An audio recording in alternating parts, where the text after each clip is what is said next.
Hi everyone. Let's take a look at L'Hopital's rule applications worksheet. L'Hopital's rule applications. The AP is going to be asking you about L'Hopital's in some very specific ways. There's no calculator for this. We've got looks like 13 problems to get through. Number one, we're told that there's this function f of x, and we're given a graph of f of x on a closed interval made up of 6 line segments and one specific point. Oh, look, a jump discontinuity shown in the figure above. G is given as this other function, and it is known that, I love that statement, it is known that the integral from -3 to -1 of g of x dx equals -4.8. Okay. And the integral from -3 to 4 of g of x dx is 11.2. All right, so I can't wait to find out where we're going with this.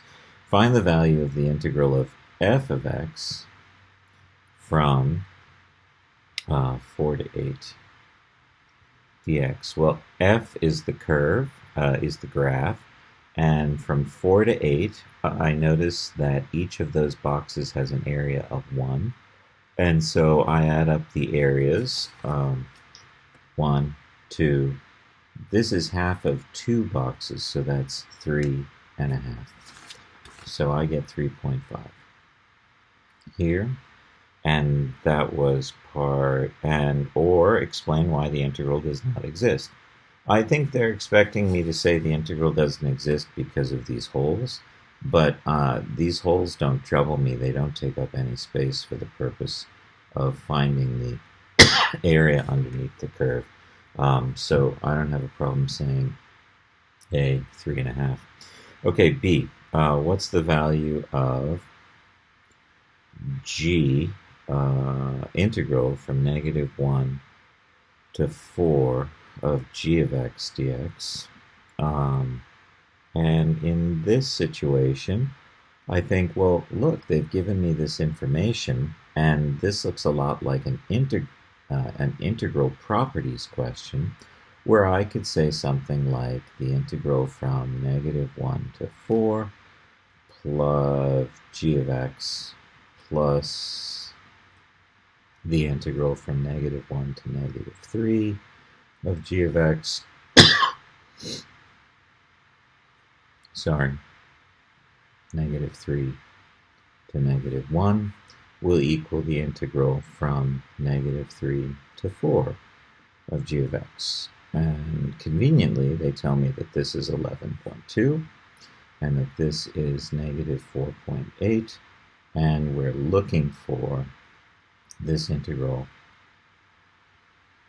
here. So all I'm going to do is add 4.8, and I get 16. So part B, 16. Part C. Okay, so now they want 2 times this number, 2 times the integral from -1 to 4 of g, and they want me to subtract 4 times the integral from -1 to 4 of f. Well, -1 to 4, -1 to 1, that's half of 2, so that's 1. There's another 1. 1 plus 1 is 2. And then we're going out to 4, so we've got -1. So 2 minus 1 is now 1. Minus 1 is 0. Minus 1 is -1. So I get -1 times -4. And here the integral from -1 to 4 we said was 16, so 2 times 16, so I'm looking at 32 plus 4, or 36.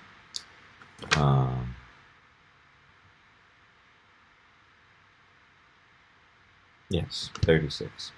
Okay, that was part C. Let's take a look at part D. D, we've got this interesting function called h of x, and h of x is defined as g of x for x values less than or equal to negative 1, and as f of x plus some strange constant for x values greater than negative 1. Find the value for b, which makes the integral from negative 3 to 4 of h of x equal to 14.2. Okay, so we want the value of b that makes this integral equal to 14.2. So we said here that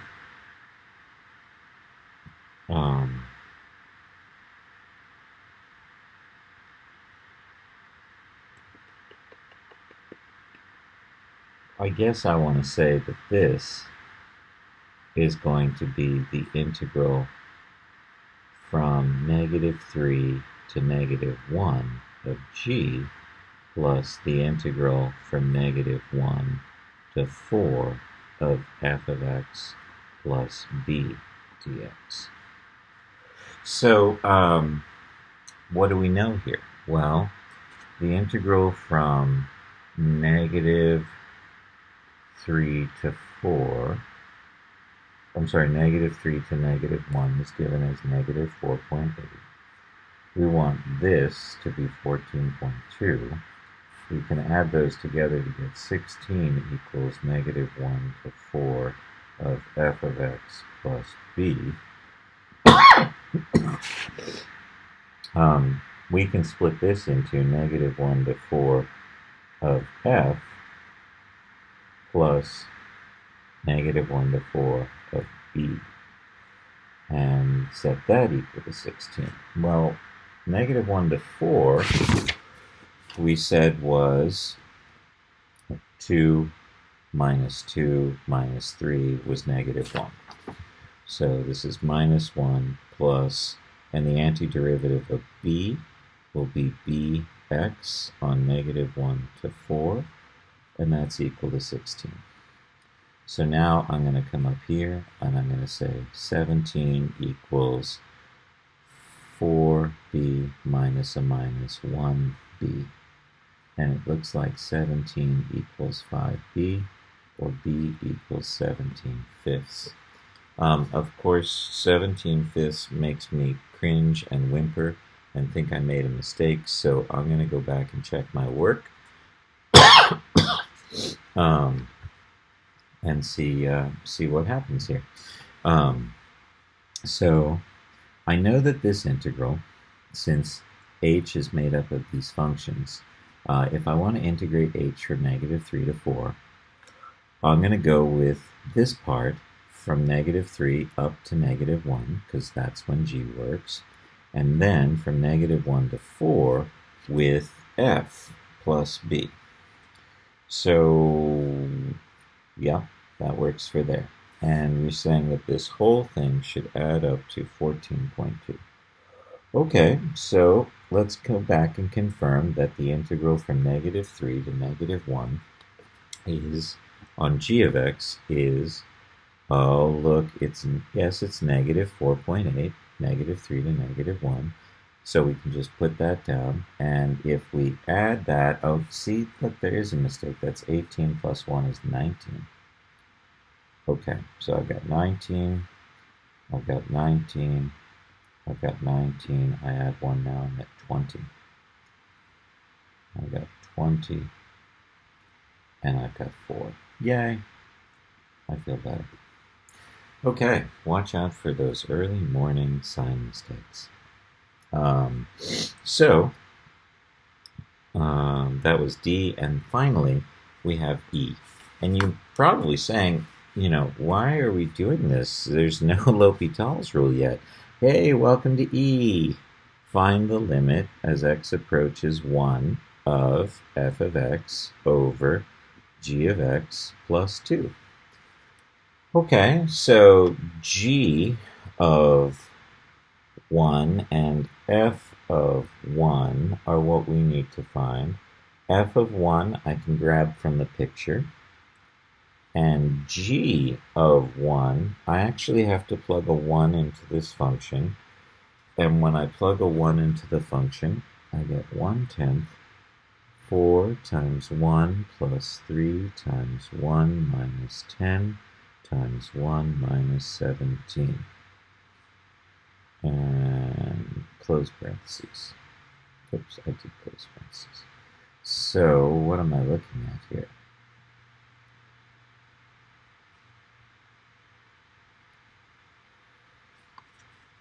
As x approaches 1. Okay, so I've got 7. Feeling like I'm looking at a typo. Because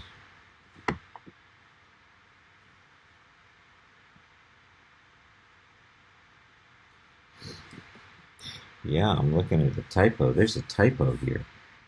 So here's the thing. In order for this to be a L'Hopital's problem, and it has to be a L'Hopital's problem because it's the last one, there's a sign mistake here because these should add up to 0. Well, when I add 2 to them, they should add up to 0. So I should get -2 here. Okay, how do I get -2 here? Because that's -27 plus 7. Oh, duh. Really, you shouldn't do math this early. -20 over 10 is -2. -2 plus 2 is 0. There we go. Okay, so now I know that, aha, this is L'Hopital's. So I take the derivative of the top, limit as x approaches 1 of f prime, and the derivative of the bottom, well, the derivative of this is 0, and so all I have is g prime on the bottom. So let's take a look at f prime at 1. And remember, f prime at 1 means the slope of f at 1. So we go down 2 over 1, down 2 over 1. I've got a -2 here. And what about the slope of g at 1? Well, the slope of g is going to be the derivative of this at 1. So g prime is going to be 1/10 times 12x squared plus 6x minus 10. And we want g prime of 1. So that's 1/10, 12 plus 6 minus 10.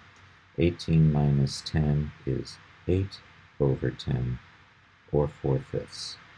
So 4/5. I get -10 over 4, which is -5/2. And that's our answer.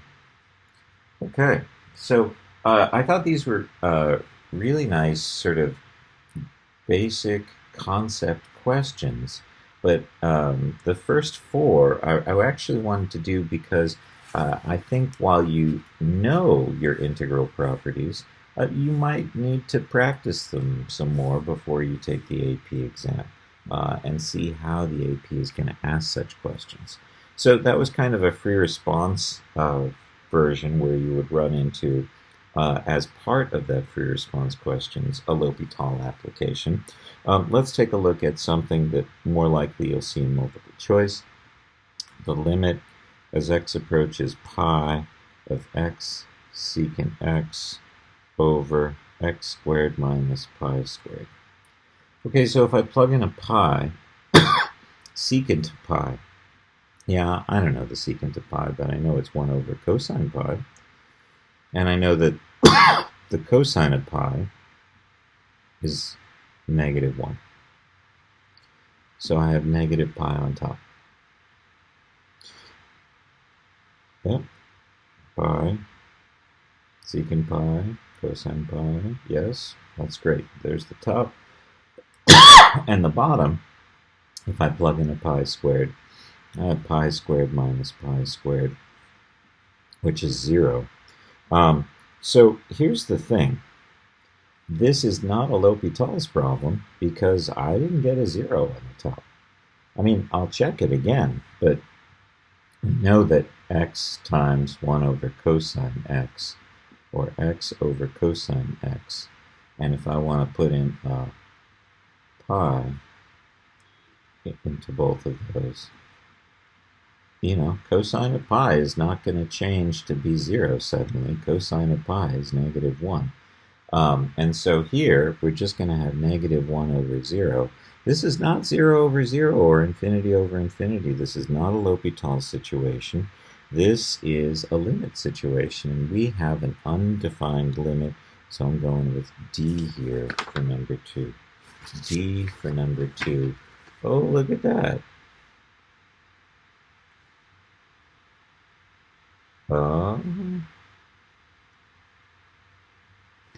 This was the problem with the typo. Is this the problem with the typo? One of these problems has a typo, and I don't know which one it is. But I have a note here that says that, even though the worksheet does not have that. Well, let's see if this changes things. Secant of pi is -1.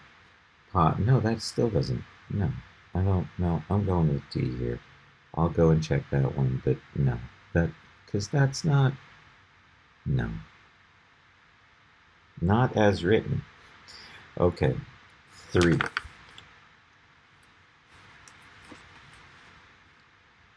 3 says f is defined this way: 2x plus 3e to the minus 5x.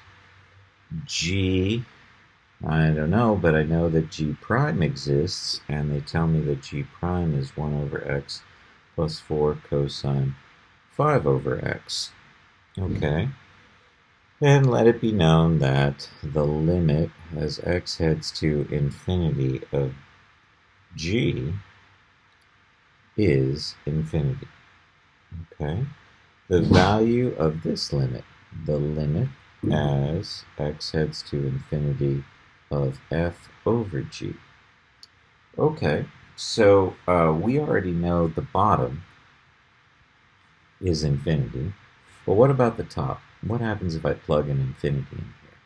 Well, I've got this situation, right, where I've got this function wants to head towards infinity, but e to the negative x, that's exponential decay. This function wants to head down to 0. So do I go up to infinity? Do I go down to 0? What's going to happen here?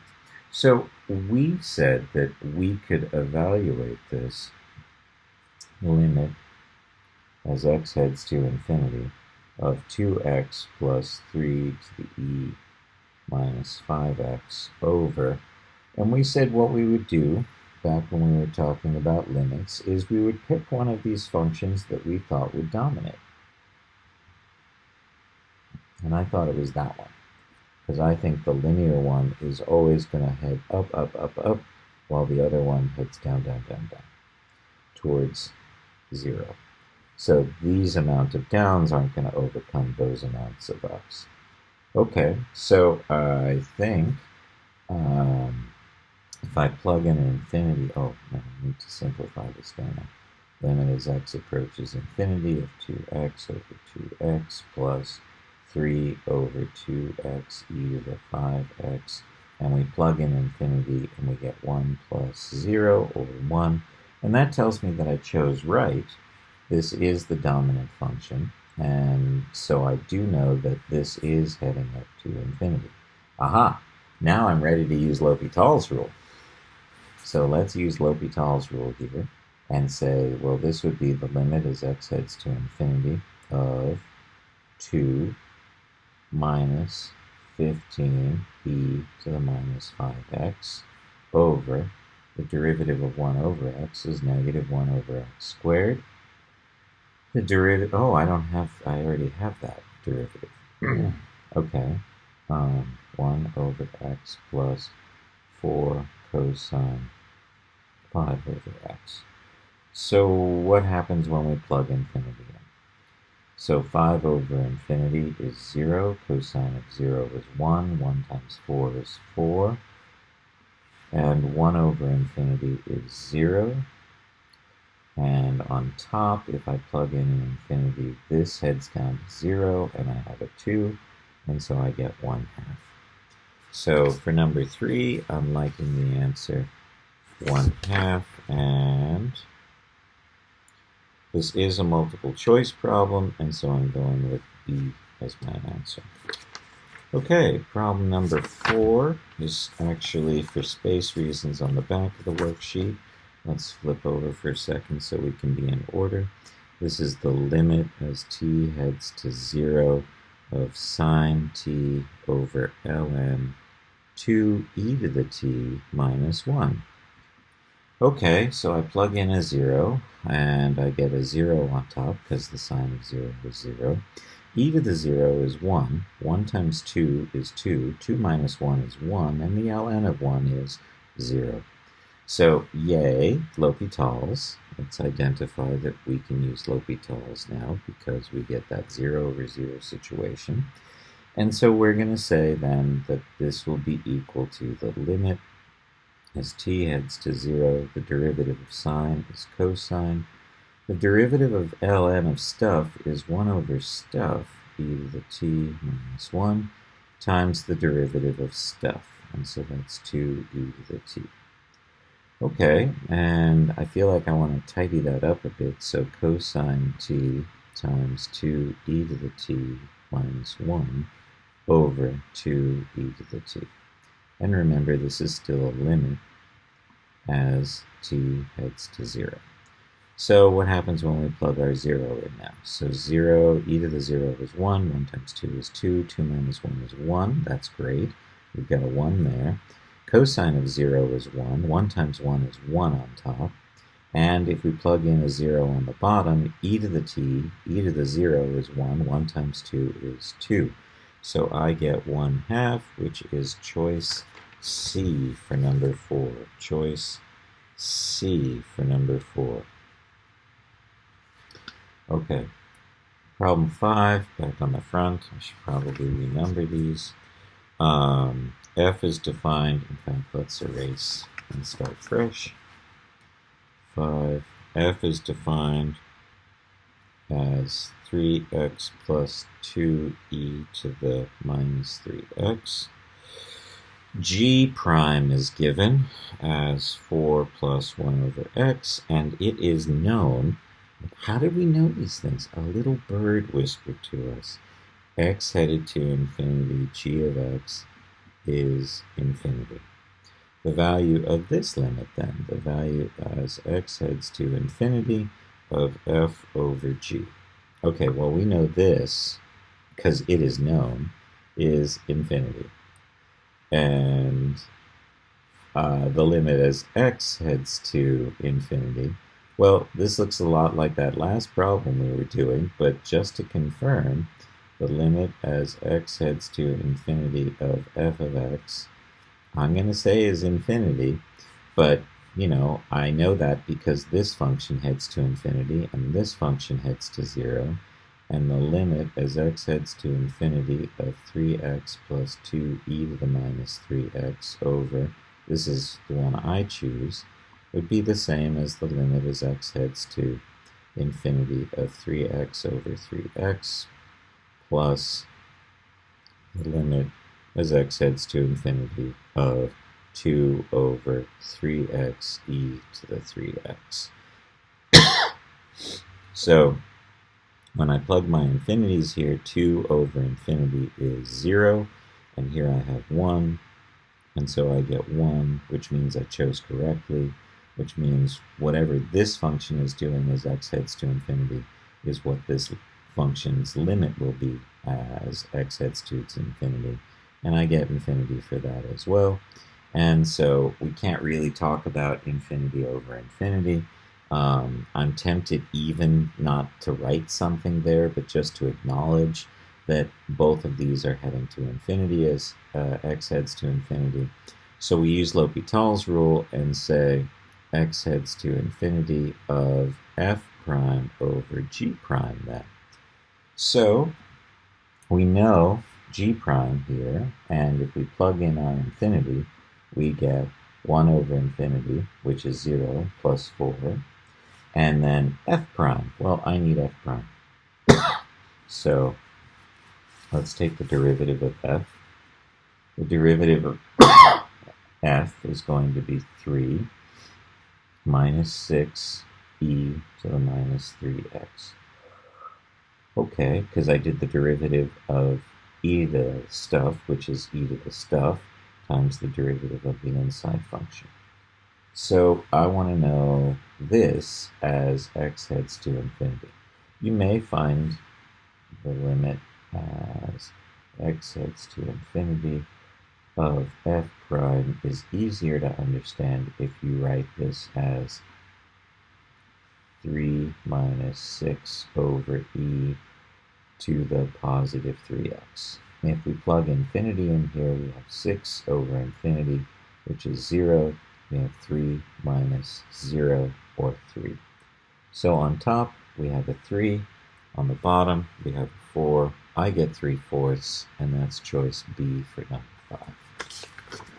Okay, on the back for number 6, 6 says g is this function, x e to the minus x plus b e to the minus x, where b is a positive constant. Find the limit as x approaches infinity of g of x. You know, I kind of want to do some tidying here, some algebra, and think of this as the limit as x heads to infinity of e to the minus x times x plus b. So that could also be the limit as x heads to infinity of x plus b on top and e to the x on the bottom. So as x heads to infinity, well, this heads to infinity and this heads to infinity. Aha, both of them are heading to infinity. So let's use L'Hopital's rule. If I use L'Hopital's rule, the derivative on top is going to be 1, and the derivative on the bottom is going to be this. If we plug infinity in now, e to the infinity is infinity, 1 over infinity is 0. Okay, so let's take a look at this question, 6, where b is a find this limit. Oh, well, we did find the limit. The limit was 0. And that wasn't so painful because of that factoring that we did. So for number 6, I'm going with the choice 0. 7. Duh. There's just so much. I think I'm going to erase that board. 7. The limit as h heads to 0 of tangent 3x plus h minus tangent 3x over h. Well, it's very interesting because I don't know if you feel this way, but I certainly feel like I'm looking not at a L'Hopital's question, but I'm looking actually at a limit definition of the derivative question. And I guess we could do it as some sort of L'Hopital's problem, because, you know, if I plug in zeros, I'm going to end up with a 0 here. This minus itself is 0 over 0. I get 0 over 0, and so I can use L'Hopital's here. But really, when I look at this, this is the limit definition of the derivative.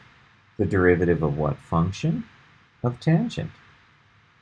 Oh, of tangent 3x. So what's the derivative of tangent 3x? Well, that derivative is secant squared 3x times 3. And what did they want me to find out? Oh, well, that's what they wanted me to find out, was what that is equal to. So this is, I notice, a multiple choice question. I see 3 secant squared 3x is choice B. So really, I didn't need to worry about. I guess if I didn't recognize this, I could use L'Hopital's rule and take the derivative here and the derivative here, but I'd still be working on that, and instead I'm moving on to problem 8. So please recognize the limit definitions of the derivative. Okay, problem number 9. Let's see what problem 9 says. 9 says g is continuously differentiable, and that g of 1 equals 6, and g prime of 1 equals 3, and that's number 9. We want number 8. Let's try again. The limit as x heads to 0 of sine x cosine x all over x. Okay, so if I plug in a 0, I've got sine of 0 is 0 times 1, which is 0 on top, and a 0 on the bottom. And this says, hey, you should use L'Hopital's rule. So I use L'Hopital's rule on the top, and now I've got the limit as x heads to 0. Hey, it's a product rule. Better use the product rule. Sine x times the derivative of this, which is negative sine x, plus this cosine x times the derivative of that, which is cosine x, all over 1. Well, if I plug in my 0 for x, sine of 0 is 0, so this is just a big old 0. Cosine of 0 is 1, so I have 1 times 1. 0 plus 1 over 1 is 1. So I get 1 for this, and that's choice C for number 8. Choice C for number 8. Number 9. 9 says g of 1 equals 6, and g prime of 1 equals 3. And we know that g is differentiable everywhere. It says continuously differentiable. That's their way of hinting, don't forget that g is also continuous, because it couldn't be differentiable if it wasn't continuous. Okay, so what do they want us to do here in number 9? What is, oh, this is great, x approaches 1 of the integral from 1 to x of g of t dt over g of x minus 6. Okay, well, so rather than go to the place where I'm scared and who the hell are these people, I'm going to say instead, hey, what happens when we plug in a 1? When we plug in a 1, we have the integral from 1 to 1, which is 0. And when we plug in a 1 down here, this is g of 1, and g of 1 is 6, and 6 minus 6 is 0. Yay, we get to use L'Hopital's. This wasn't so bad after all. Well, L'Hopital's says I need to now take the derivative of top and bottom. So on the bottom, the derivative will be g prime of x, and the derivative of this is 0. But on top, it's FTC part 1. How do I take the derivative of an integral? And so we know this is going to be g of x.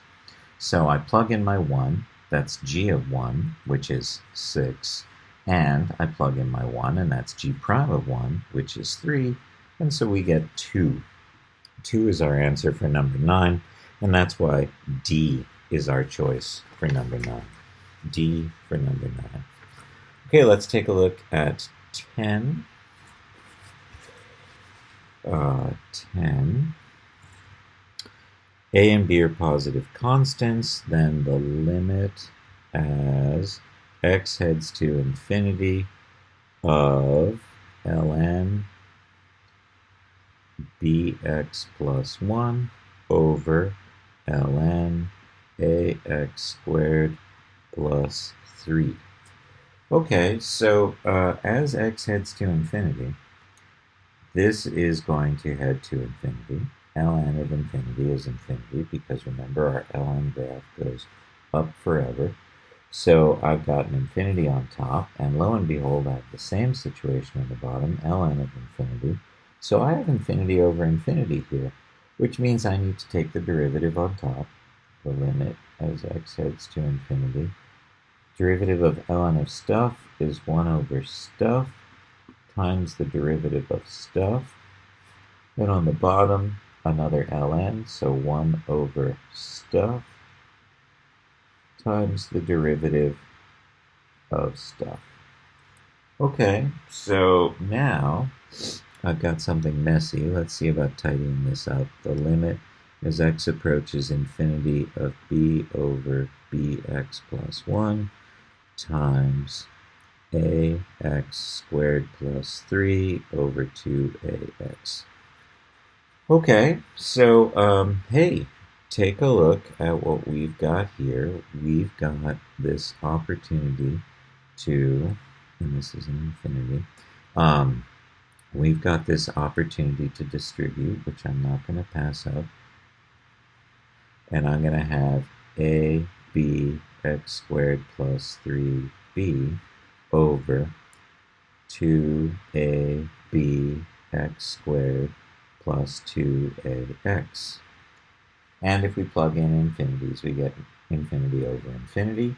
And so we can use L'Hopital's rule again, and this time we get the limit as x approaches infinity of 2abx over, and the derivative down here on the bottom will be 4abx plus 2a.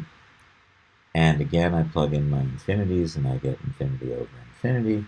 And so I say, hey, let's do L'Hopital's rule again. And we get 2ab over 4ab. And so we get 1/2. 1/2 is the value for number 10. And that choose choice B. Choice B. Now, I would say that once you get to this point, you can really use that algebra 2 thing where you say, look, the degrees of numerator and denominator are the same, so we just want the ratio of leading coefficients. But it's a calculus test, and it's good to do some calculus, but this is multiple choice, and you could save yourself some time. All right, so there's no problem 11 here. I've got a problem 12 that comes with a table. We've got some x values, and we've got an x value. The x value of 2, and we've defined f, f prime, f double prime, and f triple prime. Okay, 0, 0, 5, 7. All right, third derivative of f is continuous on the interval from 0 to 4. That's good to know. Values of t, values for f and its first three derivatives at x equals 2 are given in the table. What is the limit as x approaches 2 of f of x over x minus 2 squared? Okay, so if we plug in a 2, so we're going to have f of 2, which is 0, and if we plug in a 2 here, we get 0. So we know we should use L'Hopital's rule. Okay. So this is then the limit as x approaches 2 of f prime over derivative 2x minus 2 times the derivative of the inside function, which is 1. If we plug in a 2, f prime of 2 is again 0. And if we plug in a 2 here, 2 minus 2 is 0 times 2 is still 0. So we use L'Hopital's rule a second time. X approaches 2 of f double prime over 2, because this is 2x minus 4 on the bottom. So the derivative of 2x minus 4 is 2.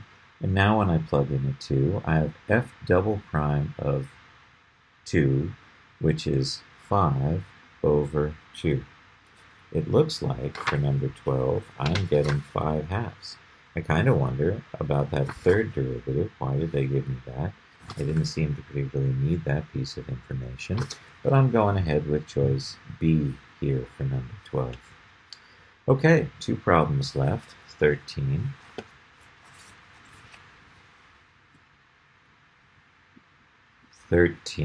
Says, let f and g be functions that are differentiable for all real numbers, and g does not equal 0 for x not equal to 0. g is not equal to 0 for everything but 0, which maybe means that at 0, g is equal to 0. But let's take a look and see what we can do. Okay. I've got if the limit as x approaches 0 of f equals the limit as x approaches 0 of g, and that equals 0, and the limit as x approaches 0 of f prime over g prime exists, then this limit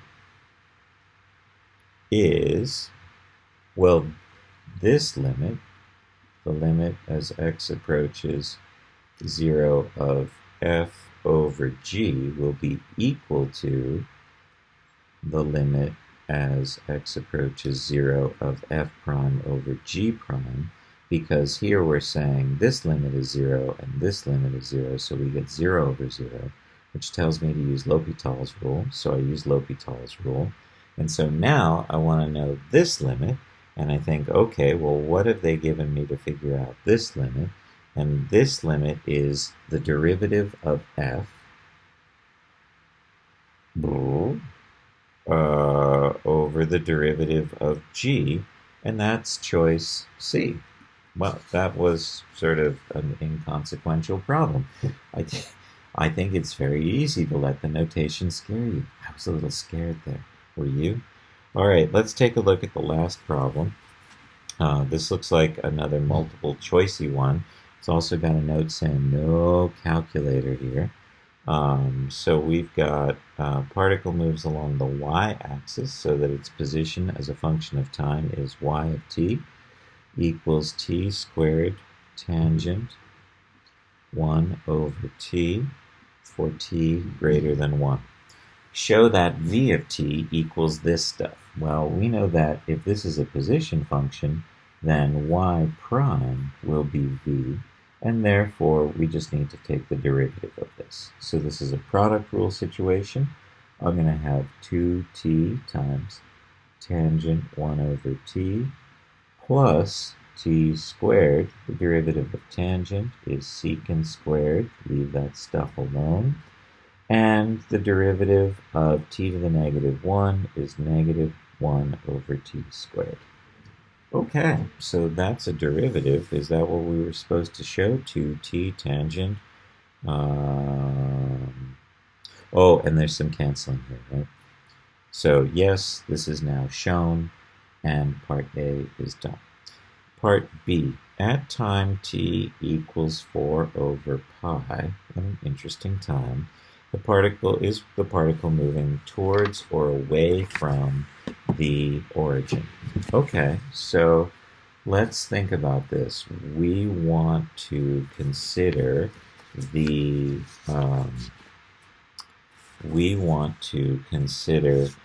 both v of 4 over pi, but I also want to consider y of 4 over pi.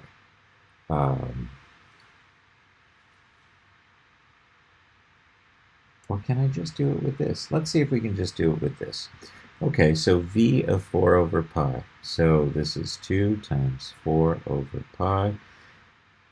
Tangent of pi over 4 plus, this is 1 over 4 over pi, which is secant squared pi over 4, and don't lose that minus sign.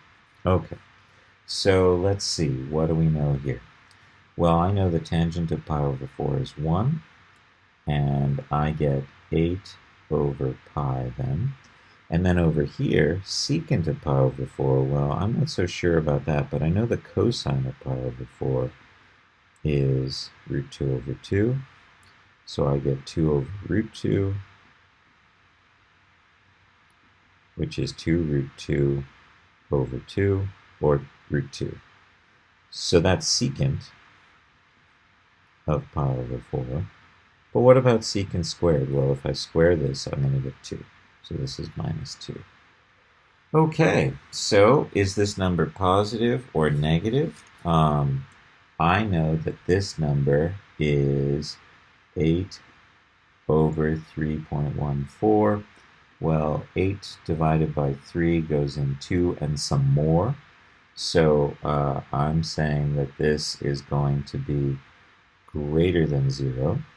And so I know that I'm moving to the right, moving up, but I kind of need to know where I am at that moment. So here's the origin. Am I moving up away from the origin, or am I down here moving up towards the origin? So I really do need that position function, y, of 4 over pi as well. So that's 4 over pi squared times tangent of pi over 4. Well, this is definitely greater than 0. So my position is above, and I'm moving up. So I'm moving away from the origin at that time. I'm moving away from the origin. Okay, and now let's take a look at the last question, 14c. 14c says velocity can be written as 2 tangent 1 over t over 1 over t minus secant squared 1 over t. And now they want to know the limit as t heads to infinity. And they want us to show work that leads to our answer. Okay, well, kind of want to make that 1 over cosine squared 1 over t. So let's see what happens when we do this. So infinity. 1 over infinity is 0. Tangent of 0 is 0. 2 times 0 is 0. Limit as t approaches infinity of v of t equals, we had 0 over 0 minus, okay, so here I'm putting in infinity. 1 over infinity is 0. Cosine of 0 is 1. We've got 1 over 1, which is 1. That's not what I was expecting. Huh.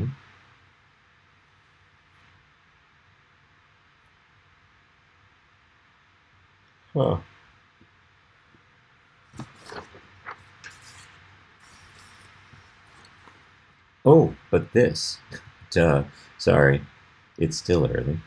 So this tells me I have to be using L'Hopital's rule. And I think if I'm going to be using L'Hopital's rule, then I'm looking at this saying, I kind of want the derivative of this. This is the stuff that's problematic. This I'm not worried about.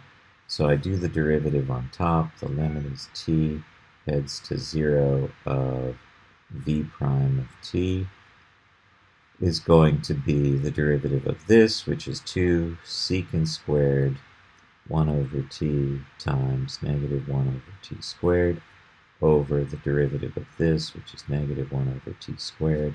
Those cancel. I really feel like I should be doing something with this.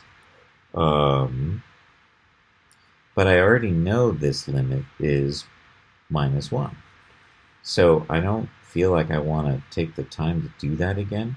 If I plug a 0 in here, no, this is an infinity. If I plug an infinity in here, 1 over infinity is 0, secant of 0 is 1, I get 2.